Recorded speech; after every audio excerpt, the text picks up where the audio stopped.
Buenos días, amigos y amigas de la hora de Hurlingham. Ya se dieron cuenta que la mano viene. Vamos a pensar un ratito.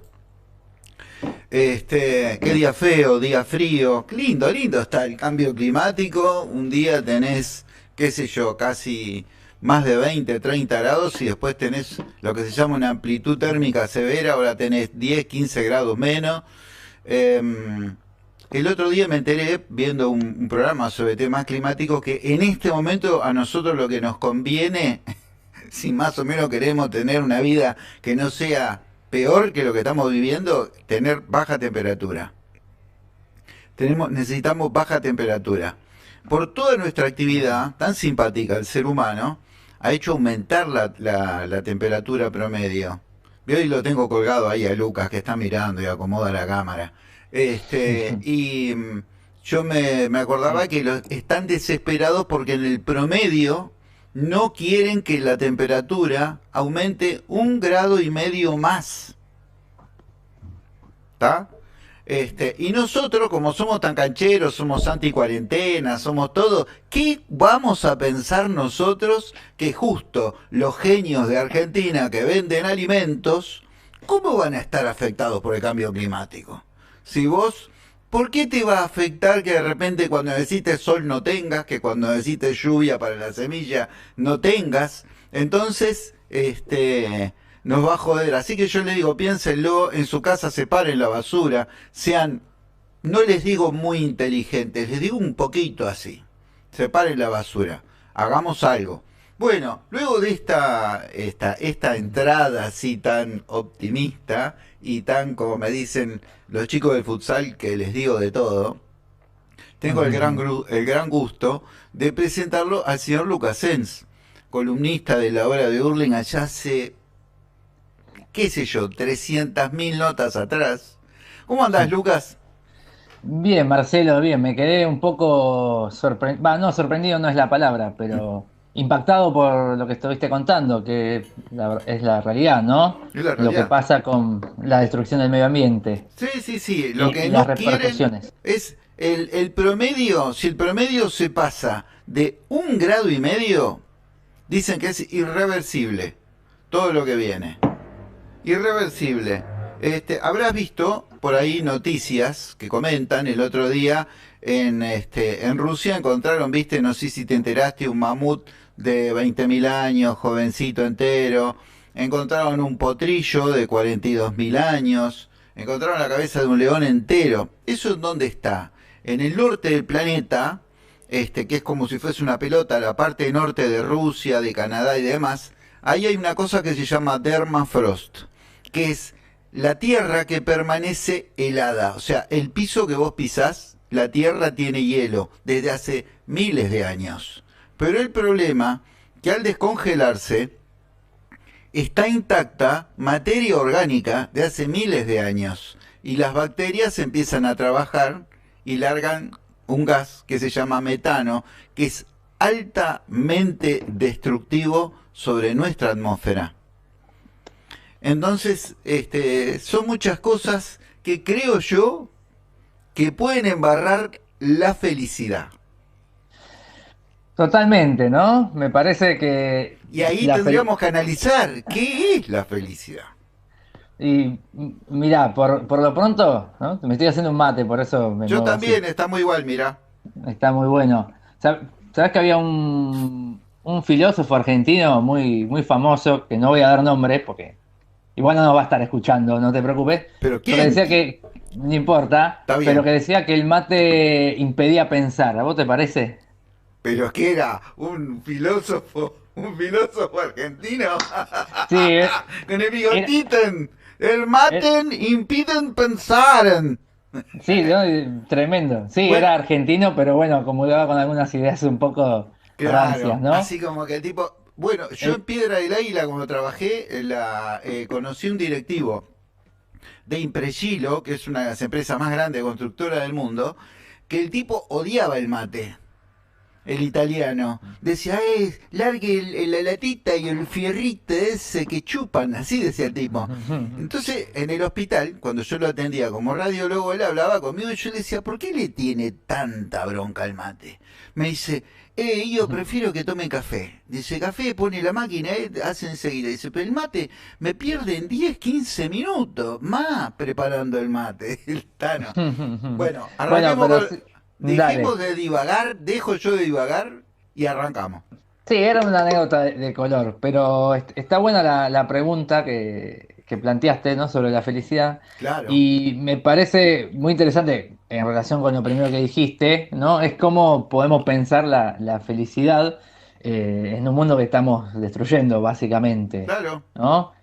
Ahora que se está pidiendo por la ley de humedales, por las quemas, ¿viste? En Rosario y en otras zonas, claro. cómo la depredación humana del medio ambiente, el dominio de la naturaleza, eh, puede poner en conflicto, ¿no? Esta cuestión de la felicidad, pues si el lugar donde vivimos, ¿no? Cada vez está más contaminado, lo que comemos está lleno de pesticidas, ¿no? Se arrasan zonas, se arrasan lugares del medio ambiente, Se se arrasa destruye la gente. naturaleza, se arrasa gente con eso. Gente con... Dice, ¿qué hay ahí? Dice, ahí hay árboles, gente y rancho. Dice, vos dale con la topadora. Claro, ¿no? Entonces, ¿cómo? Se supone que hasta es un derecho la felicidad, ¿no? No Sí. un privilegio. Mm, Y lo que se logra destruyendo toda nuestra vida, el medio ambiente, es impedir la posibilidad de vivir bien, ¿no? Pero no hay nada más básico que el vivir bien. Ahora, Y vos tocaste dos temas que vas a desarrollar y yo ya te las voy dejando picando.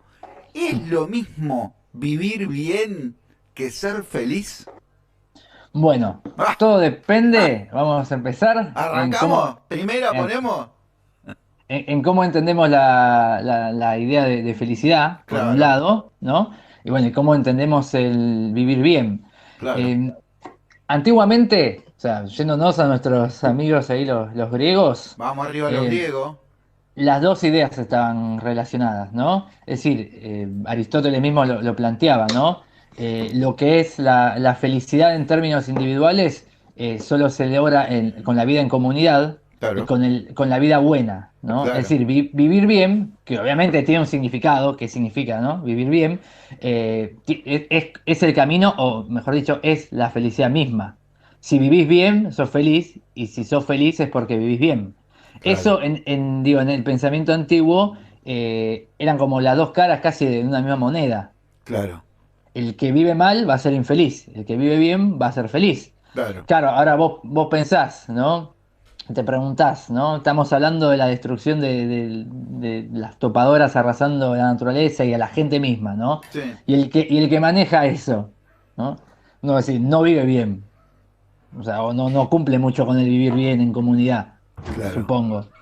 Pero la pregunta ¿es feliz? ¿No es feliz?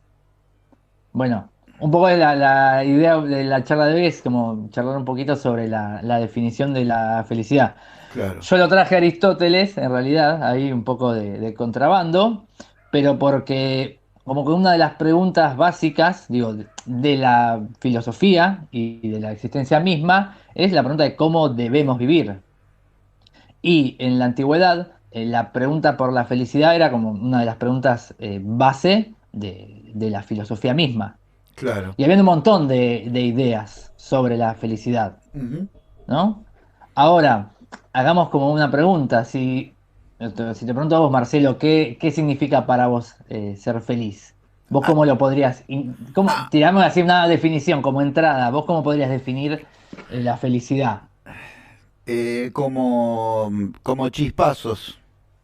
La felicidad para mí son chispazos. Que cuando lo intento, ayer estuve pensando a la noche, que cuando lo intento racionalizar, no lo encuentro. No lo encuentro. Es decir, porque vos decís, no, pero eso está mezclado con el vivir bien. Pero yo cuando vivo bien lo estoy haciendo por conveniencia, porque entiendo que eso infiere sobre mi salud. ¿Entendés? Y algo que no me hace mal. Pero ser feliz, yo creo que lo relacionaría, por ejemplo, con esto que yo hago. Yo soy feliz comunicando. Me Me- encanta. sí. Está buenísimo. Bueno, ahí ya Pero planteaste no como sé si es pero no sé si es la felicidad porque, qué sé yo, tengo que interactuar con Federico, tengo que interactuar con Nacho, qué sé yo, tengo que interactuar con Julia, con Mariana, tengo que interactuar con 1500 personas, algunas de ellas desagradables. No, no sé, por eso te digo, lo identifico yo personalmente como chispazos. También hablamos que esto también infiere a cuestiones psicológicas, ¿no? claro, bueno, pero ahí diste una definición, ¿no? Esto de los chispazos, ¿no? Como hay momentos felices, Sí. ¿no?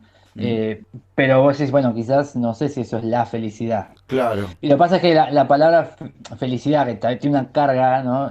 Semántica muy fuerte, claro. parece ser más que momentos felices, o Sí, parece ser más que instantes, ¿no? A ver, en general, digo, cuando por lo menos hablamos de felicidad normalmente, lo entendemos como algo que va más allá del momento, sino algo más permanente, ¿no? Más duradero, claro, que permanece a lo largo del tiempo.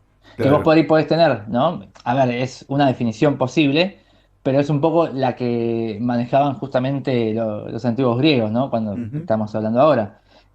Uno puede pasar malos momentos, quizás, ¿no? O momentos tristes, pero eso no implica que uno no pueda ser feliz, incluso si tiene chispazos negativos, como quien dice, ¿no? Claro, Pero tiene que ver también con lo que estás planteando. A veces vivimos en una sociedad que separa mucho, ¿no? Lo que es vivir bien individualmente con lo que es vivir bien colectivamente.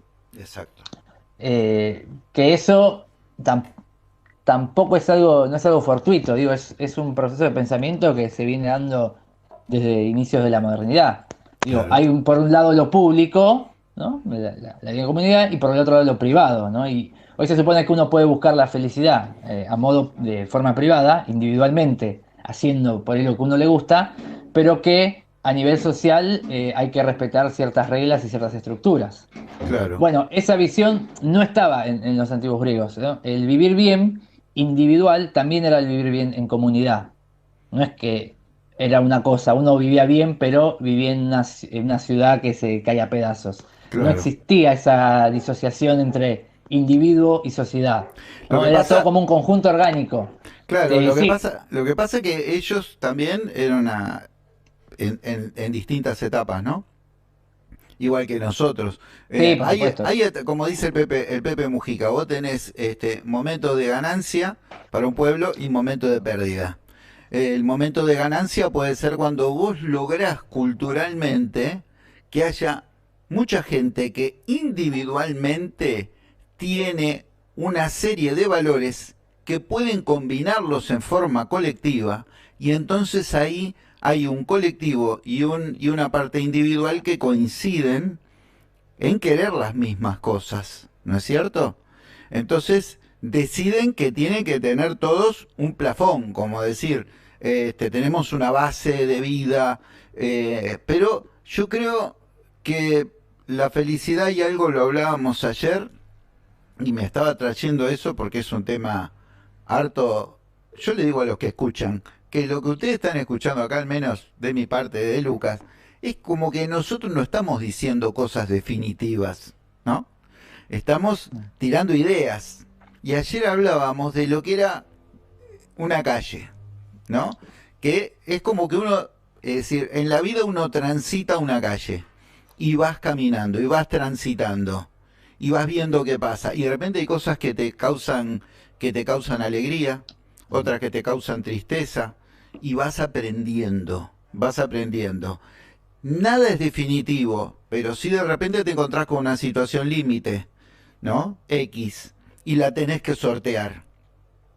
Yo creo que uno de los chispazos de la felicidad es cuando lográs sortear una situación límite en algo que te satisface, de una forma que te satisface totalmente, ¿no? Bueno, ¿se puede uno satisfacer totalmente? Es una gran pregunta, ¿no? A veces Claro, por ahí uno supone que la felicidad está en alcanzar una meta, un objetivo, y llega a eso y se da cuenta que la felicidad se sigue buscando, no termina claro. ahí, Más ¿no? bien, es un punto. Pero digamos, siempre como tiene que ver, por ahí vos lo veías más como un chispazo, yo lo entendería más como un poco más que un chispazo, ¿no? Como un estado mental motivado por un sentimiento, pero también por una reflexión, ¿no? Una percepción respecto de la vida. Dale. Sabés que Aristóteles planteaba, y Sí, con eso también muchas éticas antiguas, que la finalidad del ser humano en este mundo es alcanzar la felicidad. Lo que pasa, y más o menos entendiéndola en este término como en este estado de sensación de completitud, ¿no? De satisfacción, pero no instantáneo, sino permanente, ¿no? Por diferenciar lo que uno puede suponer que es la alegría, ¿no? claro. Uno puede estar alegre un momento, pero ser un infeliz, Exacto. o puede ser feliz y estar pasando un mal momento. Entonces digo, este estado como de satisfacción o de plenitud, o que uno se siente entre comillas completo, ¿no? Por más de que para mí nunca somos seres completos, pero esta sensación tiene que ver con la felicidad. Y una de las grandes preguntas es, bueno, ¿cómo se puede alcanzar esta sensación? Y muchos filósofos hablaban, digo, dentro de la ética, como una especie de métodos, ¿no? De caminos. Básicamente, esa es la pregunta que se hacen. Bueno, ¿existe la felicidad? ¿Cómo la alcanzamos? ¿Y cuáles son los pasos a seguir o cuáles son las reglas? O si hay, ¿no? Que si vos lo pensás es algo que hoy por hoy hasta se vende mucho, ¿no? Cuando uno compra un libro de autoayuda en la librería y te dicen, bueno, cómo ser feliz, ¿no? Cómo liberarse de, ¿no? O no sé, cómo dejar una relación tóxica, o ¿no? Todo el tiempo uno necesita como esa guía, ¿no? Pareciera. Lo que Claro. pasa que siempre hay como una discusión entre la autoayuda y la filosofía, porque digamos la autoayuda apunta como a resolver un poquito como esos, o intentar resolver esos problemas, y la filosofía como a generar problemas, ¿no? Entonces hay como una pelea ahí. Pero Claro. la pregunta por la felicidad sigue estando. Y lo que a mí, bueno, me parece muy interesante una visión de un filósofo, hay muchas visiones interesantes. Eh, Hablamos un poquito de Aristóteles, pero no lo profundizamos, pero me interesa mucho también un filósofo que se llamaba Epicuro, que por ahí lo escuchaste nombrar. Exacto. Lo hemos escuchado. Lo habrán escuchado, pues es un filósofo que Hace mucho que no lo veo por el barrio, pero bueno. no está de cuarentena, no sale Está de mucho. cuarentena, Epicuro. Pero bueno, a ver, es alguien que por muchos siglos en la historia fue como desvalorizado, pero que en las últimas décadas o en este mundo contemporáneo es como más tenido en cuenta.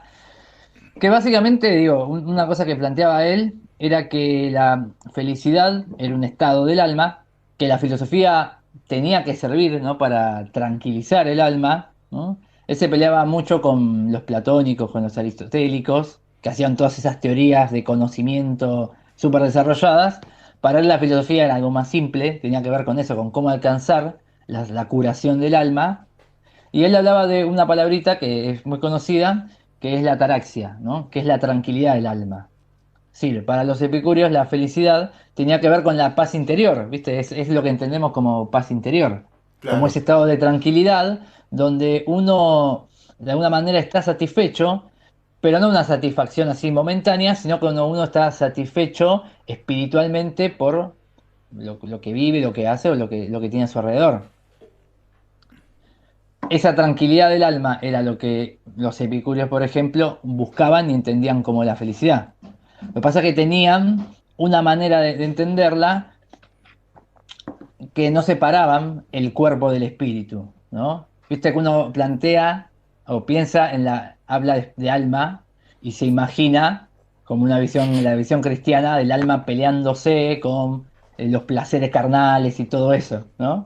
Claro, sí, yo me lo imagino a una persona que lleva su cuerpo a un templo y entonces le reza al alma. Pero luego cuando retira el cuerpo ese del templo, el cuerpo sigue haciendo cualquier macana. Claro, bien, no es esa, no es No esa la es esa. visión. Exactamente. De No, hecho, Epicuro cuando fue tomado por el cristianismo, bueno, lo acusaron así, de ser un hedonista que buscaba el placer carnal y, ¿no? claro, le tiraron basura para que los otros no pensaran. Ponele. Exactamente, Claro. exactamente, ¿no? O Mm. porque era un poco peligroso para el dogma, ¿no? La Claro, dominación de la iglesia en su claro, época. para el Pero digo, control social que ejercía y ejerce la iglesia. él no separaba el alma del cuerpo, ¿no? Mm, Sino que por el contrario, él creía, de hecho tampoco creía en el alma después de la muerte, él creía que la vida empezaba acá y terminaba acá, claro. básicamente, ¿no? Ujú. Y que éramos cuerpo, ¿no? Tenía toda una teoría física, ¿no? Pero que éramos básicamente cuerpo y que el placer era un elemento básico de la felicidad. Sin Claro. placer no se podía ser feliz. No es que había que quitarse los placeres de encima para llegar a la paz del espíritu. Y no Mm, podés. No mm, podés. Bueno, algunos dirían que sí, pero bueno, yo no podría, pero hay teorías que lo plantean, ¿no? Pero él no. Lo que pasa es que los epicúreos distinguían, ¿no? Entre los placeres más, si querés, más inferiores, ¿no? O sea, los más básicos, los naturales, y los placeres superiores. Que dentro de esos incluían el conocimiento, el arte, obviamente la filosofía, la sabiduría y también la amistad, ¿no?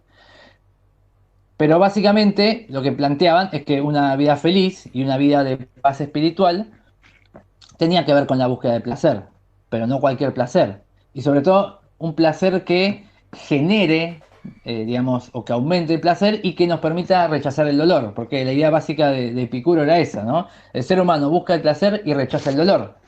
A veces por buscar el placer nos generamos más sufrimiento. Entonces Claro. hay que buscar los placeres correctos. ¿Me seguís, Yo Marcelo? te estoy siguiendo. Perfecto. Me estaba poniendo medio ahí en el centro, pues estaba medio torcido, pero te sigo tal cual, sin problemas. Y El- bueno, sí. Y bueno, y ellos tenían, o Epicuro, y los epicúreos tenían una doctrina que era la se llamaba tetrafármacon, ¿no? Así como decir las cuatro píldoras, las cuatro pastillas, ¿no? claro, te iba Los a cuatro, decir, tres pastillas te daban. cuatro, Cuatro, tetra. cuatro, Cuatro tetra. pastillas, sí, para alcanzar la tranquilidad del alma. Ujú. ¿Las querés escuchar? Por ahí no sirven. Y a ver si son diferentes a las cuatro que yo tomo todas las mañanas. Bueno, mira, las cuatro fórmulas son, ¿no? Sí, Todas tenían que ver con el miedo, es decir, hay que perder el miedo a ciertas cuestiones básicas de la vida humana. La primera era, pensar que estamos hablando del siglo 4 3 antes de Cristo, ¿no? Lo primero que había que hacer era eliminar el miedo a los dioses, ¿no? Que en su época te imaginarás que era difícil, ¿no? muy difícil, Por algo el cristianismo después también, ¿no? Lo vio peligroso eso, ¿no? claro, Básicamente porque planteaba que o no existían o si existían estaban en otra esfera de la realidad y no se metían con nuestra vida. Entonces, era eliminar el miedo a los dioses, eliminar el miedo a la muerte. ¿Qué decían los epicúreos, no? La muerte es la falta de sensación, ¿no? O sea, cuando muero ya no siento más nada. claro. Entonces, si no siento más nada, no puedo sufrir. Por lo tanto, la muerte no me produce el dolor. La muerte es simplemente dejar de sentir. ¿No? Se entiende lo que te estoy Sí, diciendo? sí, sí, sí, No, totalmente. Es ¿no? más, de repente uno opina sobre determinado tipo de personas que te das cuenta que no sienten absolutamente nada y uno internamente dice, ese está muerto en vida. Claro, pero no es dejar de sentir en vida, sino simplemente dejar de sentir ese miedo o ese temor bueno, a que vamos a dejar de existir, ¿no? Vamos a dejar de vivir. Claro, Entonces digo, ¿por qué temer a la llegada de la muerte? En primer lugar, si es algo natural en la vida, y si cuando dicen, ¿no? Literal, cuando si llega la muerte, nosotros no estamos, porque estamos muertos. claro, Entonces, ¿qué nos va a hacer? Nada, digo, es como una manera de sacarse ese miedo de la cabeza, ¿no? claro. Después planteaban que había que rechazar el miedo al dolor, ¿no? Decían básicamente que los sufrimientos muy intensos suelen ser cortos, ¿no? Ujú. Y los sufrimientos muy extensos, bueno, se pueden moderar a lo largo del tiempo. Es decir, que el dolor tampoco es algo que nos va a impedir vivir, Claro. No, no, básicamente, porque ¿no? no, de hecho hay gente que lamentablemente de repente tiene que pasar por enfermedades o por cosas con dolores permanentes también.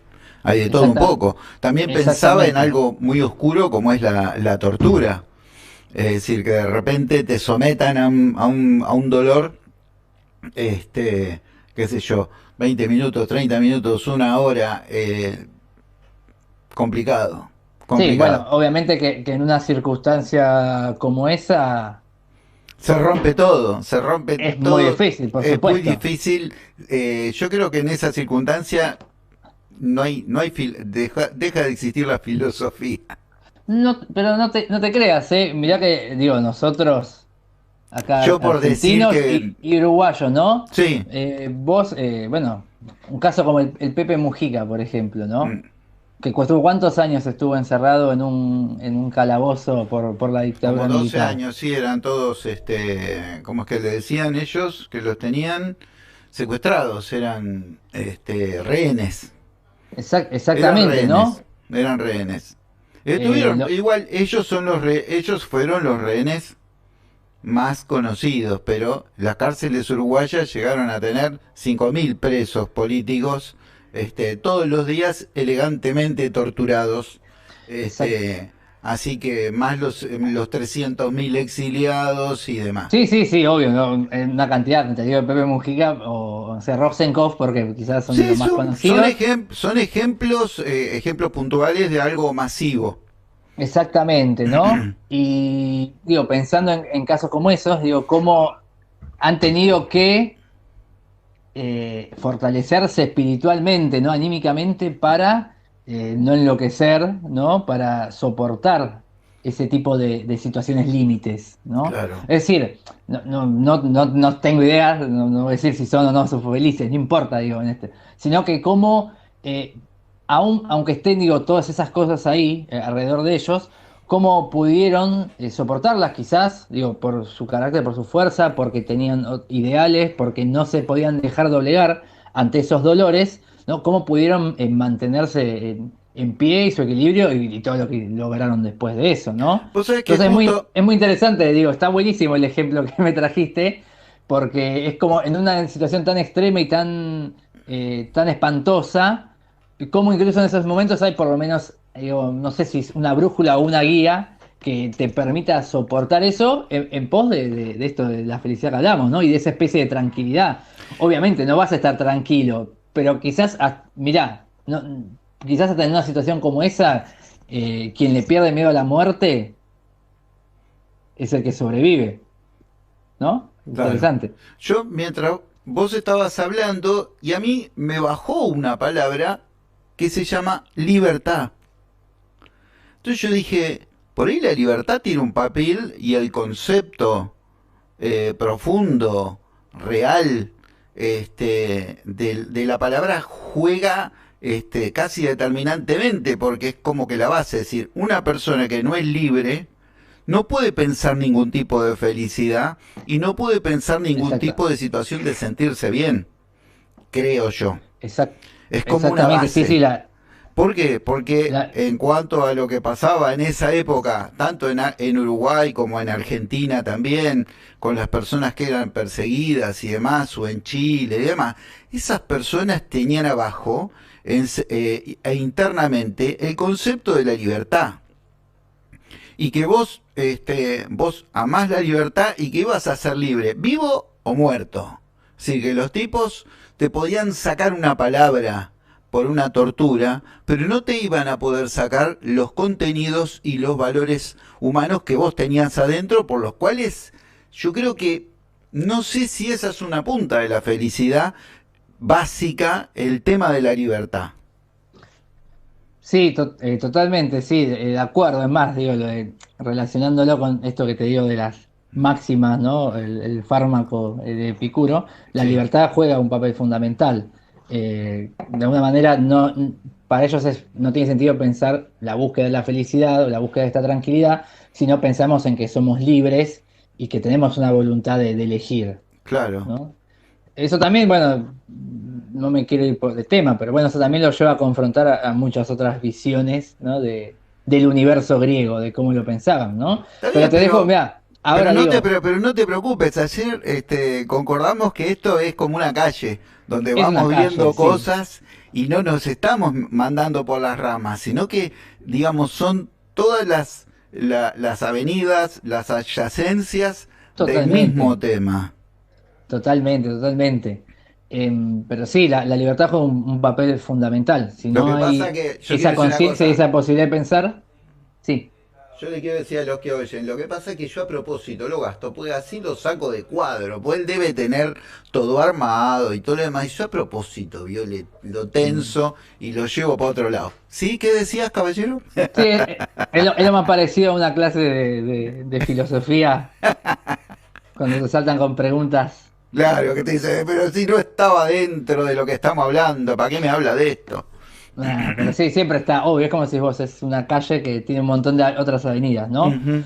Pero mirá, y volviendo al ejemplo que me pediste, ¿no? Sí, El cuarto fármaco, digamos, ¿no? El cuarto camino, por sí, decirlo así, es sacarse encima el miedo al fracaso, ¿no? El miedo a no alcanzar la felicidad, dicen. ¿Y cómo se hace eso, no? Y los epicúreos, bueno, también los estoicos, también otra corriente de filosofía griega, planteaban mucho la idea de saber, ¿no? Separar entre lo que depende de uno, digamos lo que depende de nosotros, lo que nosotros podemos hacer libremente para alcanzar esa felicidad, y separarlo de lo que no depende de nosotros, ¿no? De lo que no podemos resolver a corto plazo, a mediano plazo o incluso a largo plazo, ¿no? claro, Como entender muy bien cuáles son, ¿no? Los límites de uno.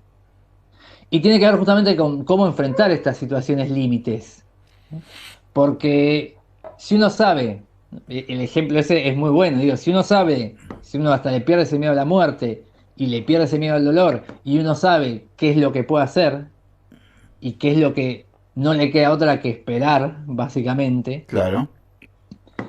se garantiza, digo, se alivia, digo, se saca de encima las culpas, los reproches, ¿no? Y todo aquello que uno dice, bueno, pero ¿qué podría si? ¿Qué pasaría si? Uno lo elimina, uno se centra en el presente, ¿no? Exacto, Hoy es mi situación, esta es la situación, esto es lo mejor que puedo hacer en esta situación, ¿no? Y el contexto de la situación, bueno, yo no lo puedo controlar, soy un individuo, soy una persona dentro de un mundo que me supera. Entonces, mantener el equilibrio tiene que ver con poder diferenciar, ¿no? Y hacer que lo que no depende de uno nos genere el menor dolor posible. claro, Y lo que sí depende de uno, bueno, obviamente, ahí tengo que actuar, no me queda otra. claro. Entonces pensás en, qué sé yo, me imagino a Rosenkopf escribiendo la novela La Margarita en un. En pedacito de papel que conseguía, sí, es una... Es increíble, ¿no? Lo pensás, es increíble. Si yo estoy en esa situación, yo supongo que no podría hacer lo mismo. Yo me imagino que no, pero ¿Quién te es así, dice? ¿no? Es la ¿Quién? situación límite, ¿no? Pero haciendo eso, por ejemplo, bueno, él está enfrentando, digo, está haciendo lo que puede en un contexto que no tiene otra salida, ¿no? Entonces hay como toda una.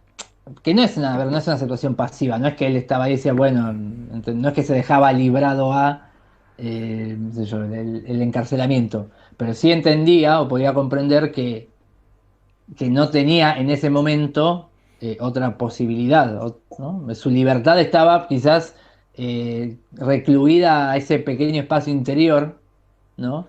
A esa conciencia que tenía él y a escribir en un papel higiénico y que no tenía más libertad que esa, pero que era lo que le generaba ese placer y lo que o le generaba esa posibilidad de sostenerse en medio de algo que se le caía a pedazos, ¿no? Yo estaba pensando, para continuar sobre eso, yo me acuerdo de un consejo de mi viejo hace 1000 años, ¿no? Uno de chico ya militaba y él me decía, mira, los cambios nacen, te tiene que nacer a vos en el pecho. Los cambios no sirven cuando otro te lo dice a vos y te lo enseña como si fueras una materia, la justicia social, el amor, no, a vos te tiene que nacer adentro, adentro tuyo. Y entonces floreces. Yo lo que creo que Rosenkopf era una persona ya florecida antes de todo eso y que sabía dónde estaba su felicidad como un refugio, como ese lugar que dicen algunos que es, viste, donde vos armás un barco, dicen que es el lugar más seguro para guardar un barco cuando hay una tormenta, ¿no? Como ese amarradero. Entonces, él desde ahí desplegaba un universo que era totalmente protector, paralelamente ajeno a una situación extrema de riesgo de su vida. Sin embargo, él podía salir adelante porque en él habían florecido los cambios, la revolución y un montón de cosas. Entonces, a esas personas, que es un buen ejemplo, a mí me toca de cerca, uno sabe que también juegan un rol, pero que viven, ¿cómo te puede decir? La situación y sus ideales con alegría. Como en una parte de la película, el Pepe u otro le dice al milico, vos a mí no me derrotaste. No me derrotaste nada, pues yo todavía no dejé de pelear. Yo todavía no paré. Este, y entonces entiendo de vuelta que la libertad juega como una base. Una persona que no es libre, pero no libre de, ay, me voy a pintar los pelos, ay, voy a salir a gritar por la calle. La libertad es otra cosa. Es otra cosa más profunda y que hay veces que vos tenés que poner en juego tu propia vida y las cosas que vos tenés. ¿No? Yo siempre digo, yo de rodillas y con cadenas no puedo vivir, no me interesa. Eso no es vida, eso es que estás muerto en vida. Y la filosofía es una cosa maravillosa porque a uno lo pone en tensión también, porque las cosas que uno dice de repente sirven para uno, pero no son el momento de floración de otras personas que todavía están en, qué sé yo, la guarangada o en la negación o en lo que sea. Que tienen derecho también a estarlo, porque tiene que ser una cuestión natural. Vos tenés que ir empujándolo. Es como el terapeuta, cuando vas a terapia. El terapeuta que te dice lo que vos tenés que hacer y la pifia. El que le emboca es aquel que te va tirando cosas para que vos encuentres el camino y encuentres vos la real solución de las cosas. Sí, es el famoso conócete a ti mismo, ¿no? Algo por el estilo. Como de alguna manera, ahora diste el ejemplo de la terapia, ¿no? Claro, Pensando en la máxima de Sócrates, justamente, ¿no? claro. Quien Y los griegos, conoce después, interiormente, que se sí, conoce, y quien conoce el bien, ¿no? claro. Pero para llegar a eso, bueno, uno tiene que hacer todo un ejercicio de sacarse la porquería en la cabeza y en el cuerpo también, ¿no? Y ir desprendiéndose de todos los errores, todas las falsedades que uno tiene encima, ¿no? Los Claro. prejuicios, los miedos, todo Para eso mí, que uno lo corre en el camino. me hiciste acordar, para mí, otra de las situaciones de felicidad es lo que vos hablaste el otro día, la horizontalidad. A mí eso me provoca una gran felicidad poder escuchar a los otros y saber que esos otros en ese mismo plano donde nadie es más que nadie, como decía Artigas, es decir, todos se escuchan. Y me irrita tremendamente, pero no me importa un pito, en la cuestión vertical. Para mí es una cuestión obtusa, es de total infelicidad esperar tanto del que da la orden como de aquel pobre o de aquella pobre que espera como un soldadito que le den la orden sobre qué carajo tiene que pensar. En vez de tomarse la felicidad de decir, podés hablar porque por ahí hasta tenés soluciones, aportes, cosas. A mí la horizontalidad me da una gran felicidad. Y verla en acción también.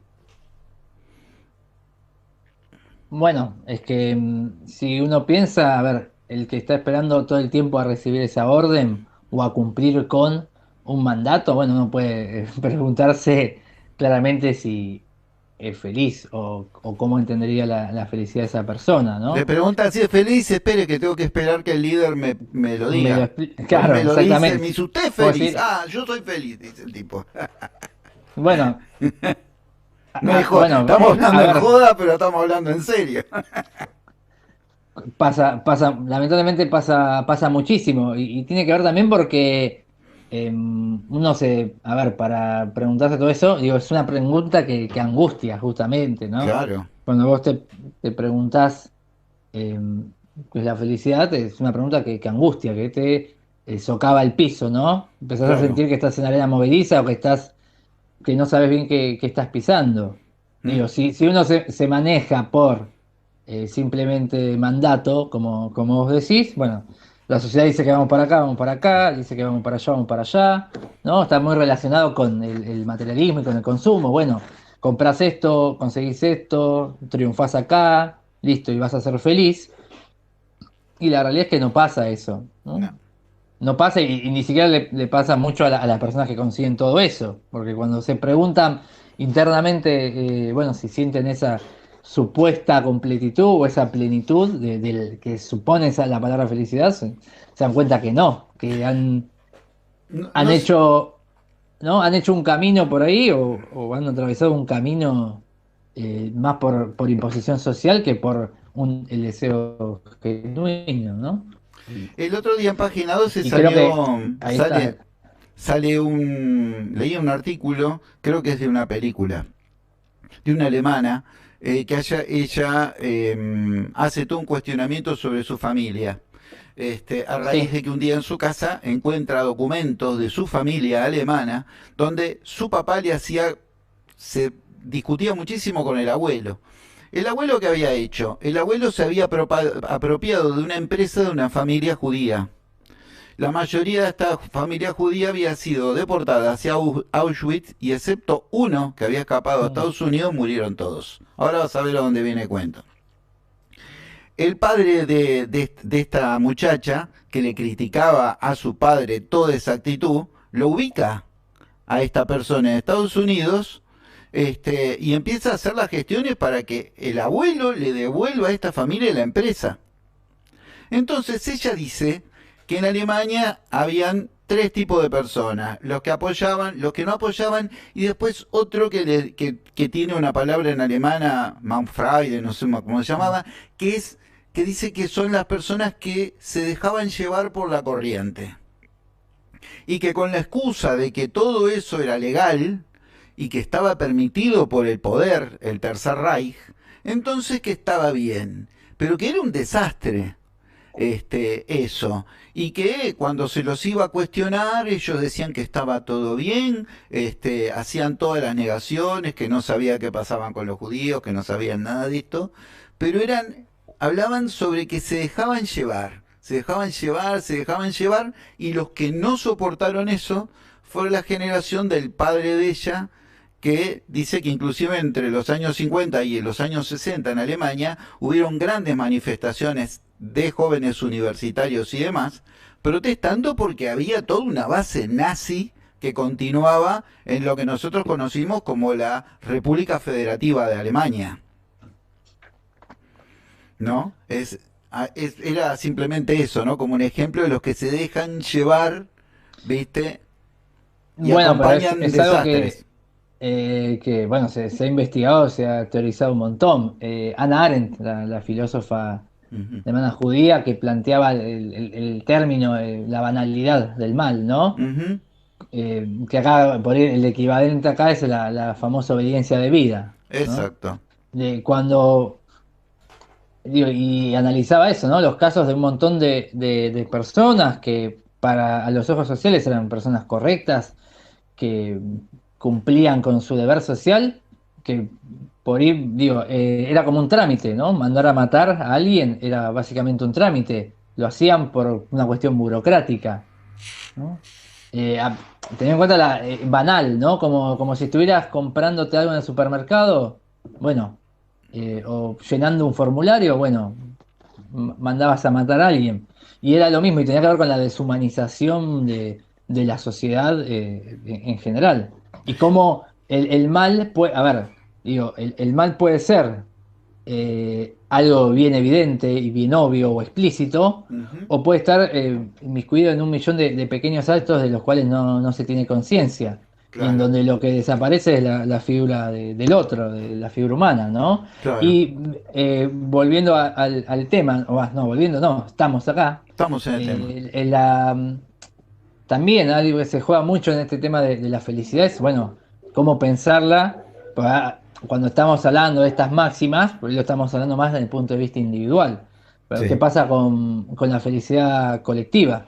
Bueno, ¿cómo se puede ser o feliz en un mundo injusto o en un mundo donde, bueno, millones de personas se les violan sus derechos sistemáticamente, ¿no? ¿Hasta qué punto hasta podría ser un poco egoísta la búsqueda individual de la felicidad, ¿no?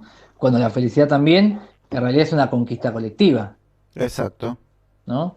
Eh, y me parece que eso está bueno para también, bueno, dejarlo picando y para pensarlo, ¿no? Yo te decía que antiguamente por ahí se solía pensar la felicidad individual, o por ahí en versiones canónicas, como Aristóteles, la felicidad individual también dentro de una ciudad feliz.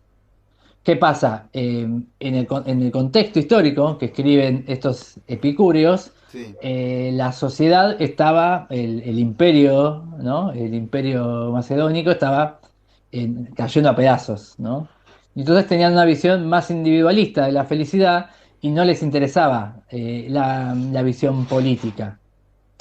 Pero, ¿qué sucede, no? Eh, a ver, desde mi punto de vista, lo individual y lo colectivo tienen que ir de la mano. Aparte vos lo dijiste al principio, esa institucionalidad se estaba cayendo a pedazos. Y creo que Exactamente, puede haber un paralelismo entre cuando a vos se te cae a pedazos una realidad como nos pasa a nosotros, es decir, porque evidentemente esa realidad no está construida sobre una felicidad colectiva, ¿no? exactamente. Está pensada desde la Feli- felicidad de una élite o una claro, felicidad para unos pocos. exactamente. Entonces, ¿qué pasa con la famosa felicidad colectiva, ¿no? O la búsqueda colectiva de la felicidad?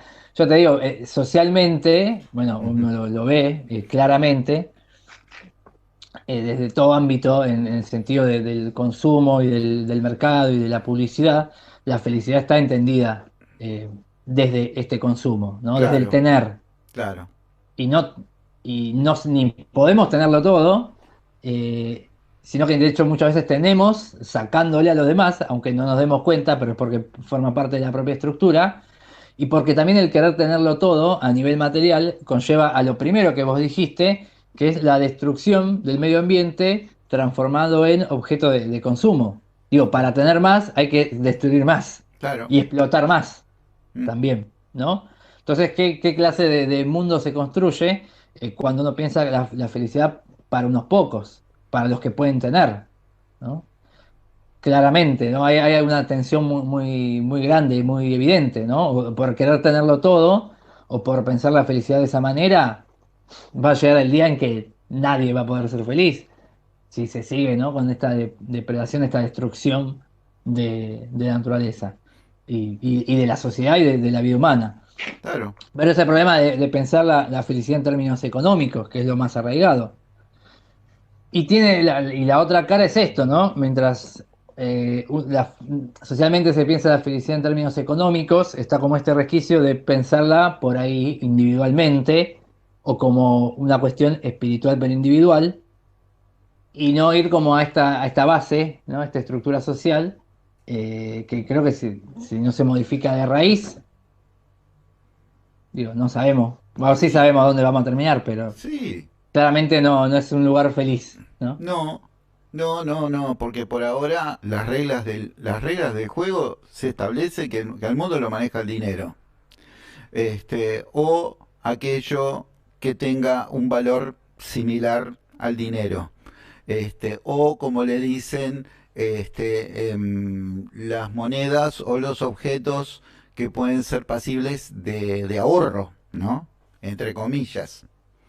Un ejemplo es Estados Unidos, ¿no? Estados Unidos hasta los 70 tenía una forma de ser, siempre fue imperial, pero hasta los 70 más o menos le interesaba producir. Tenía fábricas, tenía un montón de cosas en Mm. Estados Unidos. A partir del momento que ellos empiezan en la joda que le quitan el respaldo al dólar sobre el oro, y que entonces empiezan el tema de la violencia, guerras, estafas, sacan todas sus fábricas de Estados Unidos y los estadounidenses quedan así en bolas, la verdad. El otro día, viste que estábamos recordando a Favaloro, esto lo quería decir, y que hablaban de Favaloro. Bueno, yo me acordé la edad, Federico nació en el 87, 87, 88, por ahí, en esa época, le hacen un reportaje a Favaloro, venía de Estados Unidos. Entonces él comenta lo siguiente. Dice, yo antes iba y daba clases sobre el bypass, es decir, la técnica de cortar una vena, ponerle acá. Dice, ahora, dice, cada vez que voy a Estados Unidos, las charlas que hacemos son sobre estadísticas. Porque me doy cuenta que la gente que está más afectada a problemas cardíacos, hay una cuestión socioeconómica de fondo.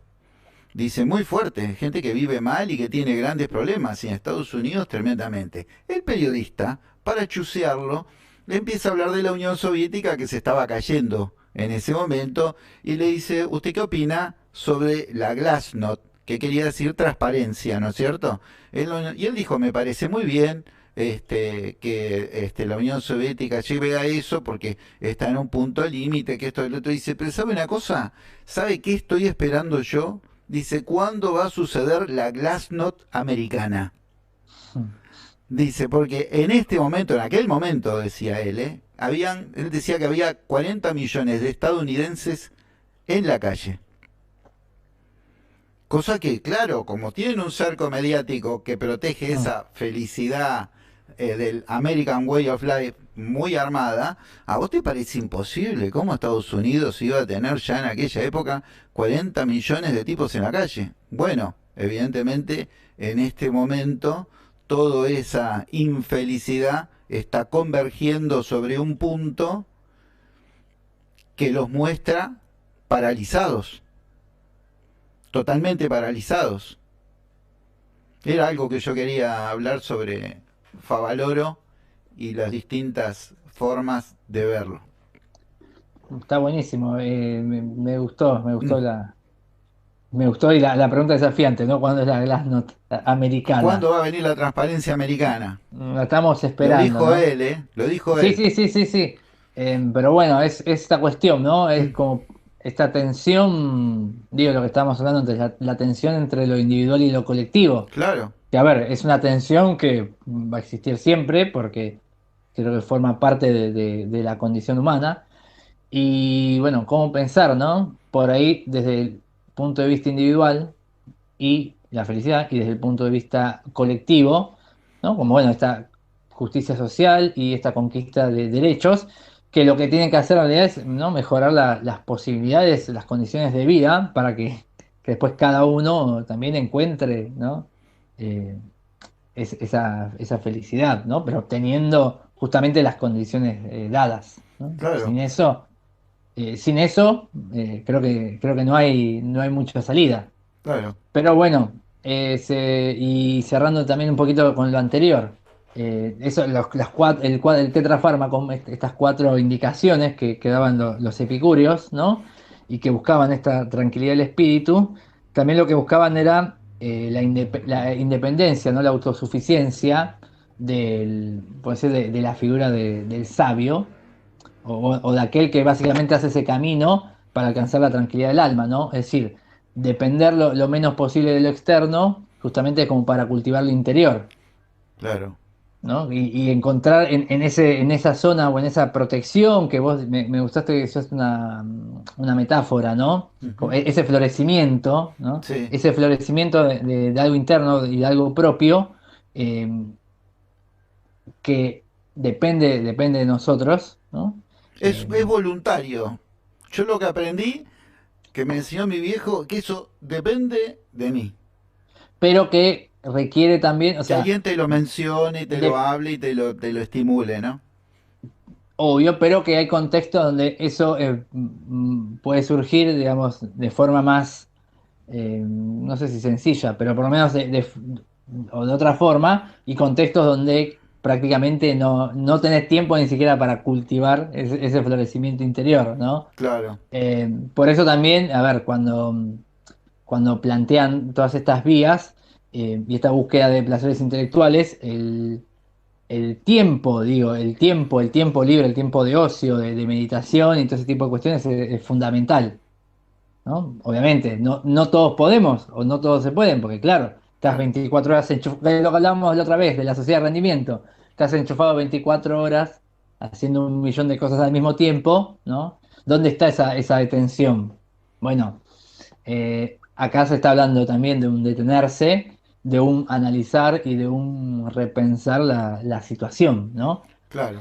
Y bueno, esa era la vía epicúrea, digamos, con las que ellos consideraban que se cumplía o se podía conseguir esta búsqueda de felicidad, que era una de las tantas maneras, digo, a ver, habían muchas otras escuelas griegas, digo, los platónicos, los neoplatónicos, los aristotélicos, los estoicos, los cínicos, todos tenían, los escépticos, etcétera, todos tenían sus diferentes maneras de pensar la felicidad, pero más o menos todos apuntaban como a este estado espiritual. Lo que pasa es que entre uno y otro las diferencias podían ser enormes. Claro. Pero bueno, a mí me interesaba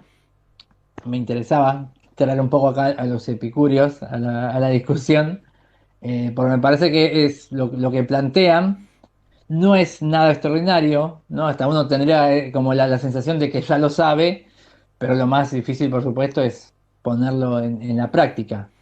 Y si uno se toma el desafío de poner eso y pensar la felicidad también desde el punto de vista colectivo y desde el punto de vista político, bueno, se enfrenta ahí a una tensión enorme, porque lamentablemente el mundo político en el que vivimos nosotros y la sociedad en la que vivimos eh, rechaza o pone como en jaque la posibilidad de todo este tipo de ideas, Claro.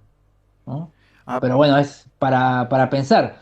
Y es una, digo, y también como para ir cerrando, es una manera de pensar la felicidad. Digo, la felicidad, como vos dijiste también, es una autopista, es una búsqueda, y no hay, y yo considero que no hay una sola definición. no, Lo que pasa es que ninguna definición es trivial, ¿no? Eso es un no. poco lo que enseña la filosofía. Toda la definición lleva o acarrea todo un conjunto de supuestos y de ideas subyacentes que uno también las tiene que analizar, ¿no? Porque si no, la felicidad a cualquier costo no es felicidad tampoco, y No. esa está peligrosa. Bueno, es así, como dijimos, nosotros tiramos puntas acá con Lucas, mejor dicho, él tira puntas, lo tiene. Yo soy como el alumno molesto que está, profe, le quiero decir tal cosa, por ahí le llevo las cosas, pero la idea es pensar. La idea es pensar, la idea es que vengas acá, que te acerques, que escuches, que vos pienses también. Es decir, nosotros hacemos esto no para que estés de acuerdo con nosotros. No estamos buscando eso. Lo que buscamos también son como disparadores. Que vos en tu casa te pienses tu vida, te pienses como recomendación siempre, mira, cuando hay un problema, yo siempre digo, ¿cuáles son las cosas básicas y primarias que le pasan a una persona? Vos tenés que buscar por ahí y vas a encontrar, es decir, primero qué le pasa al otro y segundo qué es el camino por donde vos tendrías que andar. Pero es un camino que cada cual lo tiene que buscar, en mi opinión, desprendiéndose de esa red imaginaria que el control social te arma, ¿no? Por ejemplo, para los que son creyentes, Dios me va a perdonar. Entonces tienen una red, sobre el tipo se comporta de cualquier forma y sabe que si se cae ahí como si fuera un trapecista de circo, cae en esa red, es decir, no se va a estampar contra el piso moralmente porque lo va a proteger. Pero, ¿qué pasa si vos cortás esa red, ¿no? Y decís, no tengo nadie que me va a proteger. Si yo me mando una, me mando una. Y la búsqueda de la felicidad, como dice él, tiene que ser algo que esté bueno para vos, para los demás. Eso es lo que intentamos en el día de hoy. ¿Cómo te vas sintiendo vos con este tipo de charlas, Lucas? Yo me siento bien, es algo que a mí me gusta porque siempre esto es como un partido de tenis, ¿no? Ah, sí, Entonces yo te tiro un drive, ¿no? Y vos me devolvés un revés. y yo te devuelvo lo que puedo y vos me devuelves lo que podés, ¿no? Sí, yo Y la vamos termino, así intercambiando. y yo la termino Pero- tirando a la red porque soy menos que vos. No, pero no se trata, ¿no? Porque Sí, te estoy bromando. obviamente no es una competencia, no es un partido de tenis de competencia, No, no es una eh, competencia. para nada. Eh, pero no, muy bien, no sé los oyentes cómo se sentirán. Pero disculpame, eso es un problema de ellos, son gente No, ya lo adulta. Lo sé. único que falta es que vos y yo nos tengamos que encargar si les gusta esto o no. Pará un poco, Luca. No, yo solo como una pregunta, simplemente. ¿Para qué ser tan amable con gente que de repente sale sin barbijo a la calle? No me, no me hablé de ese tema porque le Dale, dale, dedicamos lo el próximo chucié, programa chucié al hablamos de barbijo. filósofo. Lo llevé, lo bajé a la realidad del filósofo. No, que el barbijo lo tengo acá al lado, mirá. Casi, es más, casi salgo con barbijo. Me lo saqué para la cámara. Yo te voy a Pero tirar una sí, pregunta a vos públicamente para que pienses. Basado en palabras de Álvaro García Linera, que dice que la derecha es reproductiva. Que vos podés hacer todo un trabajo muy piola, pero donde vos dejes un huequito así, chiquitito, por ahí se mete, te resquebraja todo y te lo pudre. Entonces yo digo que la felicidad puede ser atentada por conductas que yo digo que son antivalores y antisociales muy reproductivos. Esa es mi opinión particular. Y que de repente uno tendría que hablar también sobre esas conductas. ¿Por qué son tan reproductivas? ¿Por qué encuentran tanta gente siguiendo hacer cosas que o no le convienen, o que son estupideces, o que son cosas inapropiadas? sí, yo creo que si hay alguien que sabe de cómo manejarnos psicológicamente, es la derecha. Claro.